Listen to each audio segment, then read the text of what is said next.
สบายดีจ้าสบายดีพี่น้องสบายดีทุกคนจ้าสวัสดีเด้อ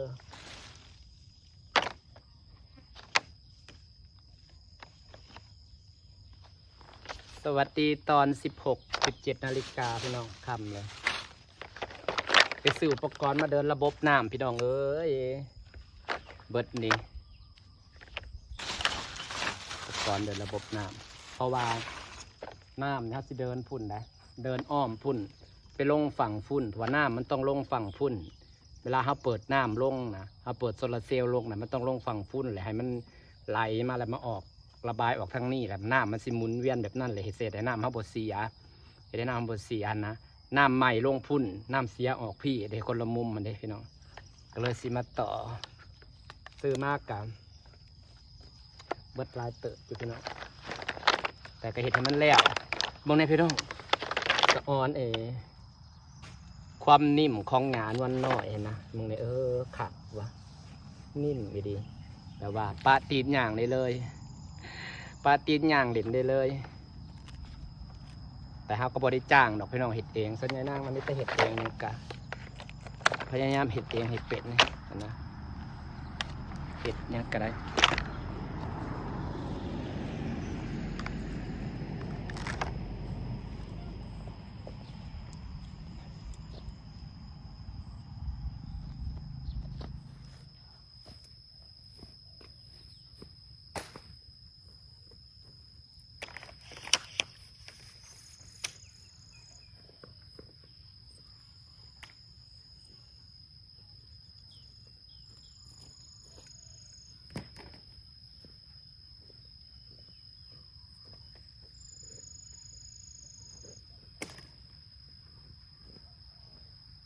พี่น้อง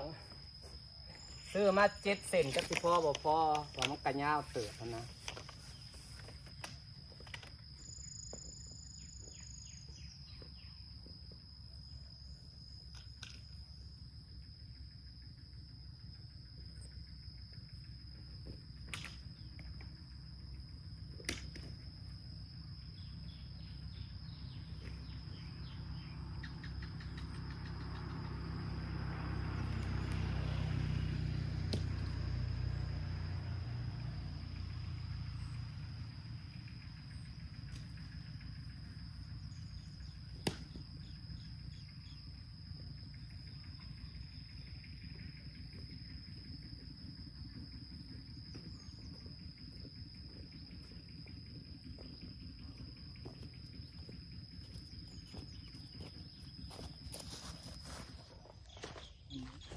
สิใส่แต่ใจเป็นนัก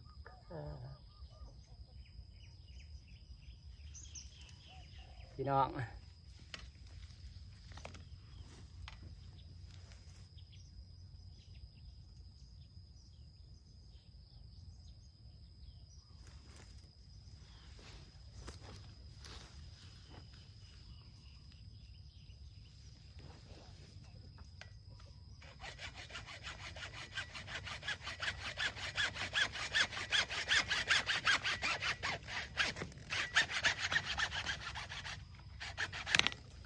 การทำสวนทำอย่างในระบบน้ำเขาต้องดีพี่น้องกระสั้นเลยต้นไม้เขากระสิตายก่อนอื่นเขาก็จะยังต้องวางระบบน้ำก่อนอันนี้ก็คือสีเห็ดจังได้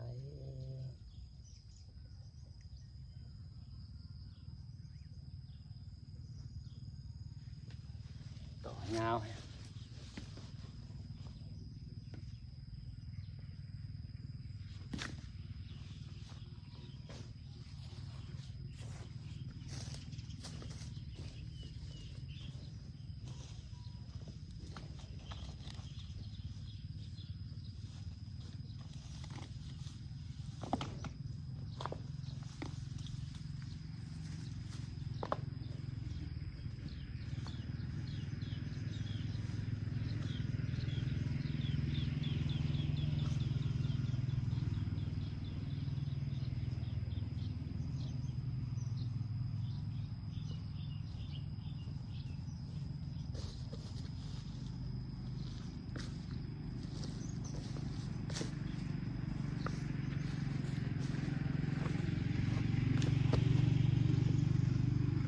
เขาก็สิเดินสายต่อไปอะไรแบบนี้บอลได้ใส่สปริงเกอร์เขาจังมาคอยตัดใส่น้ำหลังพี่น้องเก็บเองโอ้โห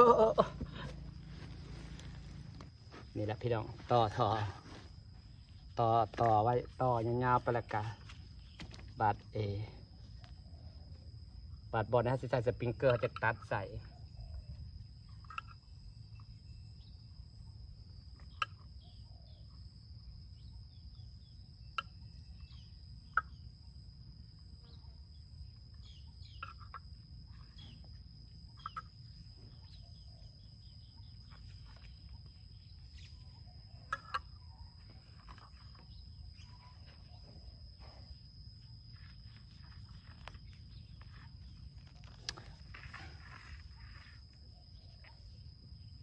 ต่อไว้ก่อนจัง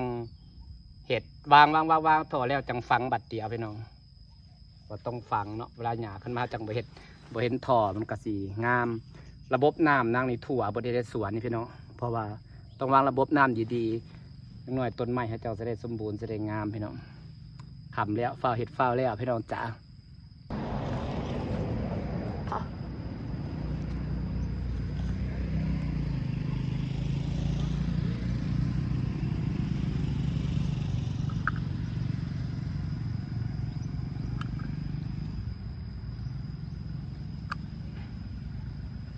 อย่างที่พ่อเห็ดได้ก็ต้องเห็ดเองนะพี่น้องเนาะ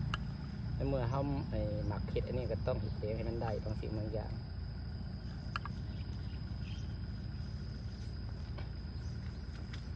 นี่เขาไปเดินไปพุ่นจากกระบอนไหนที่เขาใส่สปริงเกอร์เขาจังมาตัดใส่สปริงเกอร์เพราะว่าตามรอบขอบนี่นั่งสีใส่สปริงเกอร์นี่พี่น้องใส่สปริงเกอร์เพราะว่ามันสิเป็นป่าดอกกระเจียวกับเป็นหญ้าคลองใส่ไก่เด้เราเปิดสปริงเกอร์ใส่เลยเขาจะไม่ได้หดพักหลายพี่น้อง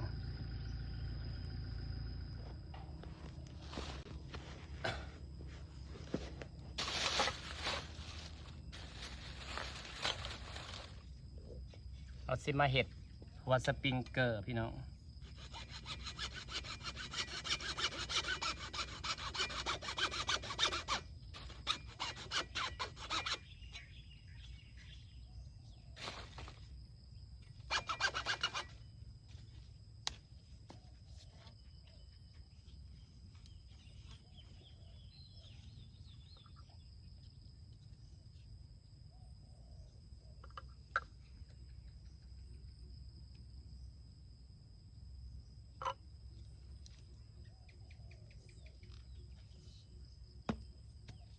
สูงซ้ำนี่ก็พอเลยเนาะสูงลายสิเกะกะ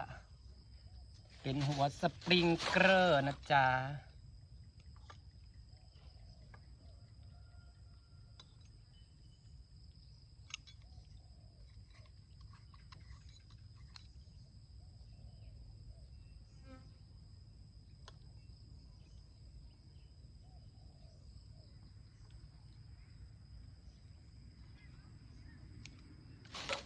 สปริงเกอร์ซื้อเบอร์มาผิดแต่จะไปเปลี่ยนให้น้องมันใหญ่กว่าก็สิตั้งนี่ระหว่างกลางตัดเลย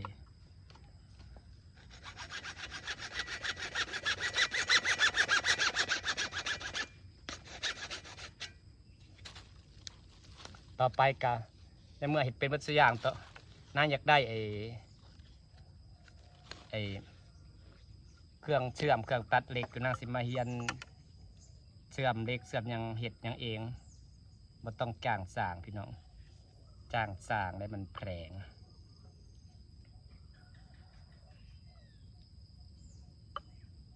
เชื่อมเลิกเวลาเสร็จอย่างนะพี่น้องตัดเองเชื่อมเองเห็ดเองนะซื้อแต่เล็กมาจากบ่เพลยันเอา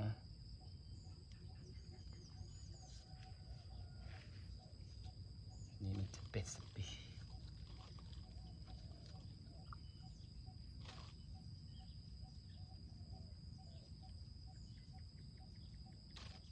เครื่องเชื่อมเครื่องตัดเล็กกับบ่แพงไปได้นางสีเฮียนเห็ดเพราะว่าเวลาเราอยากเชื่อมเห็ดยังก็เห็ดเองมันต้องจ้างผู้ใด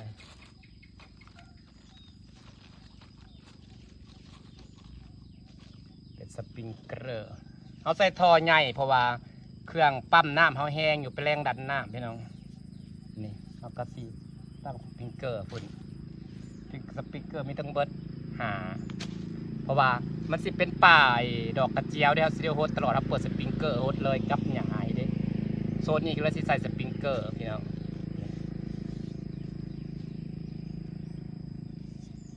ความสูง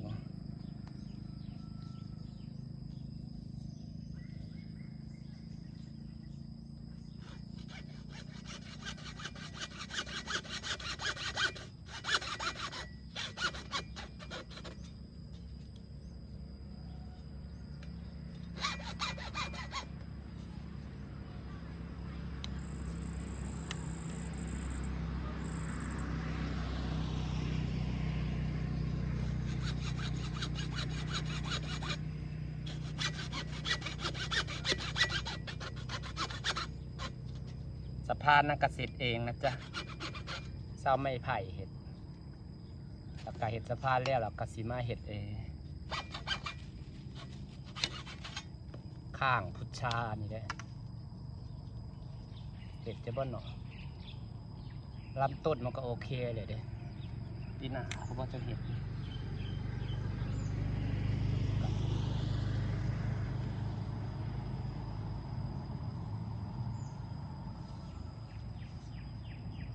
พี่น้องจ๋าก็ลาใจห่างสิริฝากบรรยากาศไว้ซ้ำนี่นะจ๊ะพี่น้องจ๋าได้เสร็จเวียกกันแล้วขอบคุณทุกคนที่ให้กำลังใจเด้อขอบคุณหลายๆเด้อจ้า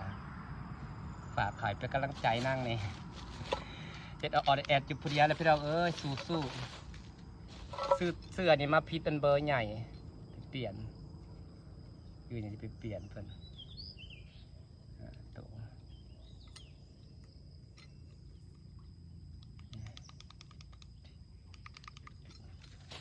โอเคไม่บายพี่น้อง